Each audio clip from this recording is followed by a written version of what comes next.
Salmo 75:6 hangtod sa 7 akong pagbasahon sa 6. Ang hukom dili magikan sa sidlakan o sa kasadpan o sa amihanan o sa habagatan. 7. Ang Dios maoy maghukom. Iyang silutan ang uban ug ang uban iyang pasayloon. Mao kana ang atong ipaambit karon nga bersikulo mga higala o mga kaigsuunan. So kaning title ani karon nga ato nga ipaambit, ang Dios nga maghuhukom. So ang Dios ra gayud ang maghuhukom mga higala og igsuon. Tungod kay ang Dios ra gayud ang matarong. Di ba? So munang makahukom ang Dios tungod kay siya gayud ang matarong. Di ba? Kitang tanan diri sa kalibutan mga binuhat laman, di ba? Tanan nga makita nato diri sa kalibutan puro ta mga binuhat sa Dios. Busa wala tay simbahon diri aning dapita, aning kalibutan na. Kay puro ra ni siya binuhat, dili ta magsimba og parya natong tao, dili ta magsimba og ng mga butang, mga bulawan, kabtangan, dili gina siya. No? Kung naamang galing ta ana, gihatagan ta sa Dios, atong pasalamatan ang Dios kay ang Dios maoy naghatag niya na. Apan dili gid ingon nga maoy ato ang daigon maoy atong simbahon ba. Nga ato ano nung ipaulahi ang Dios, di ba mga higalaigsuan? So mao ni karon mga higalaigsuan. So ang Dios gayud ang maghukom. Di ba? So, dili pwede, wala gitugutan ang tao diri sa paghukom. Di ba? Wala injud diri nato mabasa nga ang tao gitugutan sa paghukom. Inoon, ang anak sa tao maoy gihatagan o gitahasan sa paghukom sa Dios. Kinsa man na si Ginoong Hesus.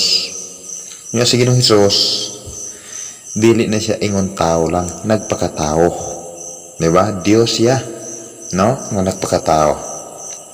So siya ang gitahasan sa amahan sa paghukom sa tanang katawan. Siya ang gipalain, no? Sama siya og manugbantay sa kahayupan nga sa abot ng panahon nga pabaliko na siya ang maglain sa mga kanding ug sa mga karnero. Kana siya nga bersikulo mabasa nato na sa Mateo bersikulo 25 na diha nato mabasa na katapusan na siyang hukom.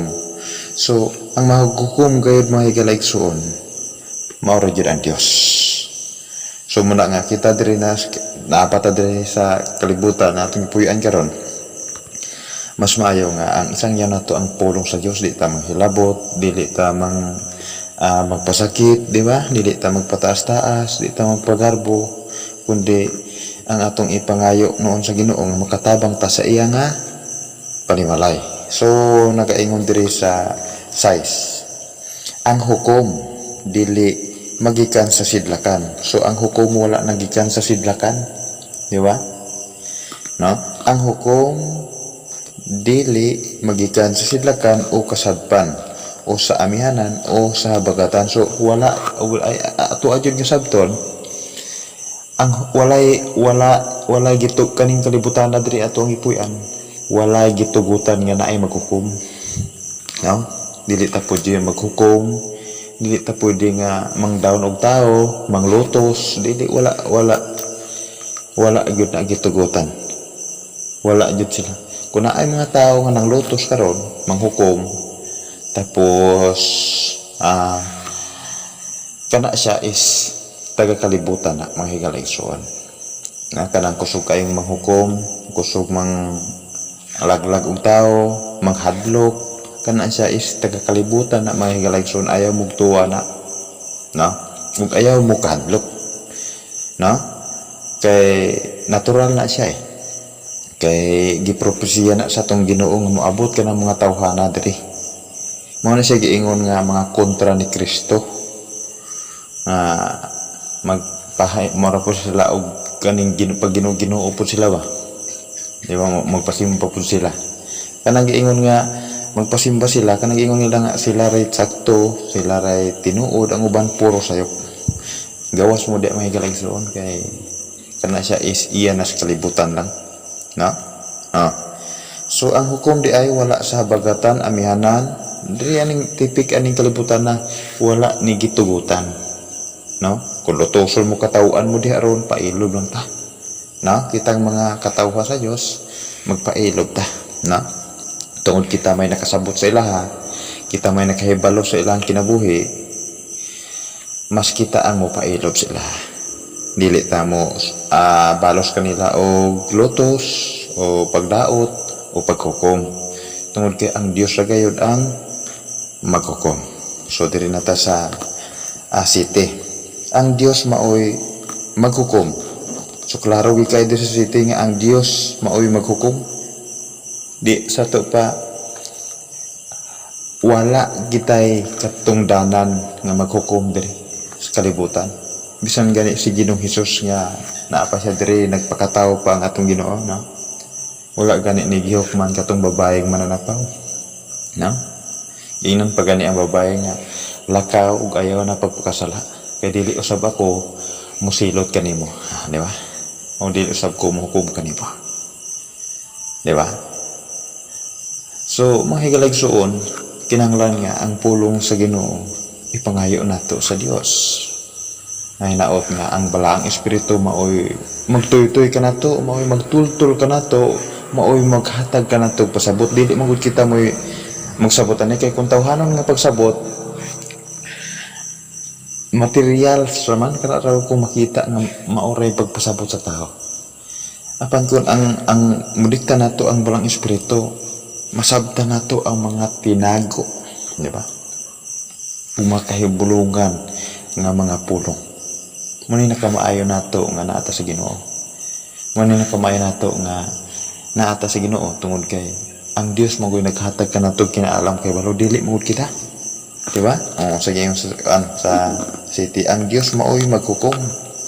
Iyang silutan ang uban ug ang uban iyang pasayloon.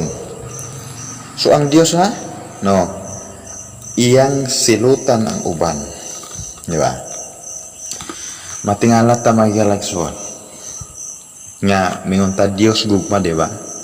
Pero Dios siya gugma tinuod. Sakto ron. Apan Dios ang magbuot. Dili gid kita mga tao magbuot. Na? So kani siya magigalagsuon diri nato masabtan nga bersikulo. No? Sa city nga ang Dios gayud ang maoy maghukom, di ba? No, ang Dios maoy maghukom, iyang silutan ang uban. So ang Dios na usab silutan, di ba? Ang silutan niya katong mga dili matinuohon, di ba? Katong walay Dios sa kinabuhi, meaning nasilutan na sila ang Dios ana. Kabantay mo may galagsoon nga bisag duol pa kayo og talapukan, butang nato talapukan o balay ang puanan. Unya wala gyud siya pagbati nga maminaw sa pulong sa Dios. Wala gyud siya gahin sa pagpaminaw sa Dios nga man. Diba mga higalagson apan dili ta kitang tao, kitang naa diri, dili gyud ta kahukom maunay timan inyo mga higalagson. Apan maunay atong timan-an nga daghan man kayong nagwali karon sa radyo, YouTube, daghan ka, di ba? Apan nganong naayo mga taong di gid sila layhan maminaw sa pulong sa Dios, di ba? Naayo mga taong iyon ana, so ngano man na siya tungod kay ang Dios man gud maoy nagbuot, dili ka buot ang tao, tinuod na mga higala ug mga kaigsuonan, di ba? Kaklaro kayo sa city na ang Dios maoy maghukom, iyang silutan ang uban ug ang uban iyang pasayloon. Kaning pasayloon siya gyapon ang makapasaylo kanato. So katong iyang mga pinasaylo mao toy muhinulsul, di ba? Maghinulsul to sa matinud-anon, no? Mualagad to siya sa matinud-anon, di ba?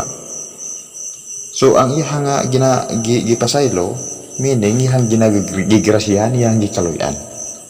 Di ba? So katong ihang gikaluyan, ihang gigrasyahan, ihang gigugma, lain to siya kinaiya. Nga bisan pa man to siya og katawhan diri aning taga-kalibutan, baby ayon, apan nagapadayon siya sa pagsangyaw sa pulong sa Dios. Tungod kay dili iyahang kabubuton, ha? Gani matingala siya nga sa una, maingon siya nga ako sa una. Daghan kay siyang testimony sa iyang kinabuhi nga dili mo iyang kinabuhi. Daghan kay mga kadautan iyang nahimo sama ni ato ang Apostol Pablo. Dili gani siya pwede mahimong apostol kay tungod gilutos niya ang simbahan sa Dios. Ginalutos gani niya ang anak sa Dios. Apan siya gikaluyan siya. Di ba? Basta kaluyan ka, kahimutan ka sa Dios, pasayloon ka sa Dios, mo na nga moalaga jud ka sa Dios. Di ba? Na mo na nga kita mismo, kita ang musunati. Kita karon na atay nganong matingalata nga layantang mamina sa pulong sa Dios, nganong layantang mubasa sa pulong sa Dios tungod kay kaluyan ta. Gipasaylo ta ang atong sala. No? Muna yung mga higala igsuon nga kahibulungan kaayo nga buhat sa Dios. Muna yung inaagan ikanta nga Amazing Grace. Na? Amazing Grace. Kahibulungan grasya. Kahibulungan tungod kay kita tanan is nakasala eh. Na? Kunya, maingon ta nga, di ko katoo nga naingani ang akong kinabuhi karon tungod kay ang Dios mo inaluoy ka na to. Di ba? Kaklaro gi kayo ato sa city, ang Dios maoy maghukom. Ang iyang silutan ng uban o ang uban iyang pasayloon. Sama ko sa katatapusang hukom, di ba mga higalay so, mabasa na nato sa Mateo 25, no? Diya sa chapter diya, no? Nga dili man ang tao may magbuot diha, kundi ang gitahasan sa Dios, ang iyang anak. Nga ikaw anak, ikaw maglain sa mga kanding ug sa mga karnero. So kita nga ginakaluyan sa Dios, gipili sa Dios sukad pa sa pagbuhat aning kalibutan na dakong problema na to. Dako ka problema laman nga nakasampit ta, nakasangyaw ta sa pulong sa Dios nga matinud-anon, di ba? Kadi ang kahibulungan kay grasya sa Dios, nga bisan pa nang tawhana wala kayo na siya kinaalam o ubos kayo siya giniskwelahan. Di ba?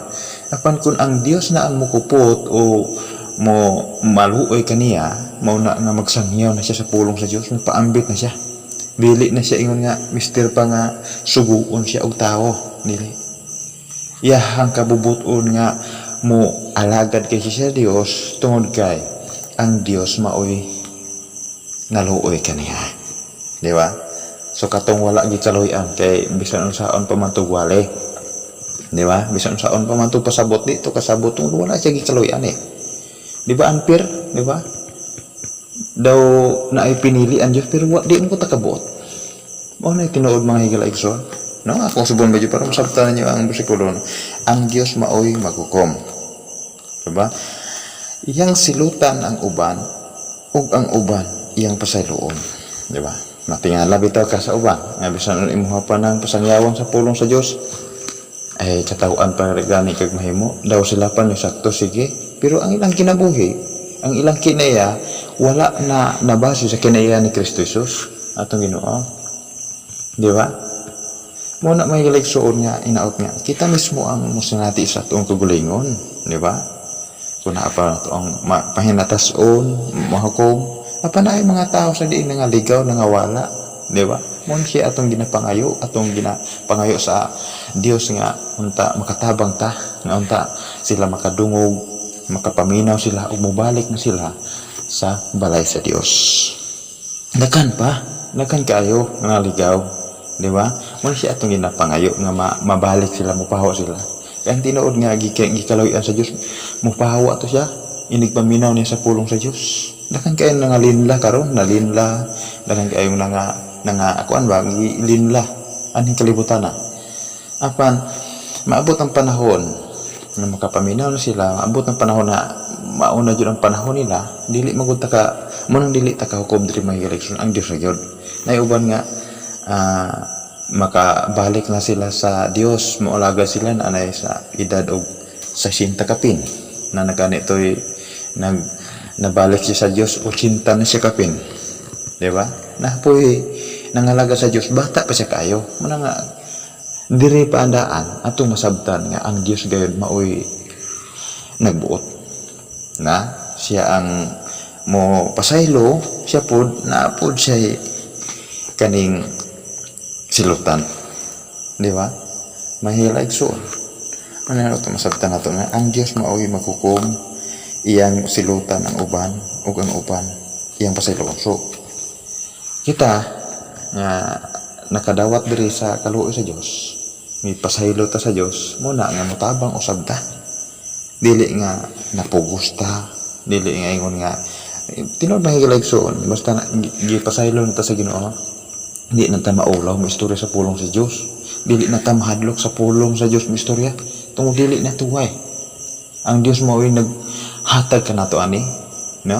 Gitawag ta, gipili ta niya aron magsangyaw sa pulong sa Dios. Wala ta gitawag sa Dios aron silutan, wala ta gipili sa Dios aron silutan, may hilaigsoon.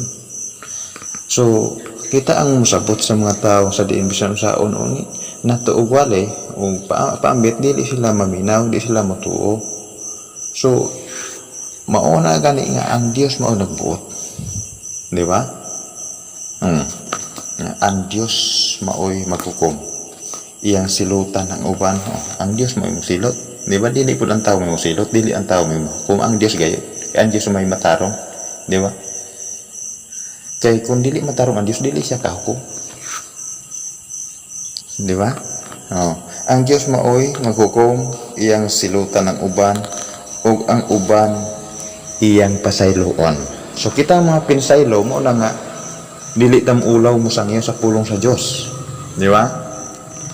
Bisag ubos ta kaayo, ulipon ta diri sa kalibutan, kay wala man tay igo yung pinapusan, pero di na to ikaulaw ang pulong sa Dios tungod na sa kaluoy sa Dios. Ikaluyan mo ta, di ba? Inaot mahigala igsuon na pumoy gamay nga sabta sa atong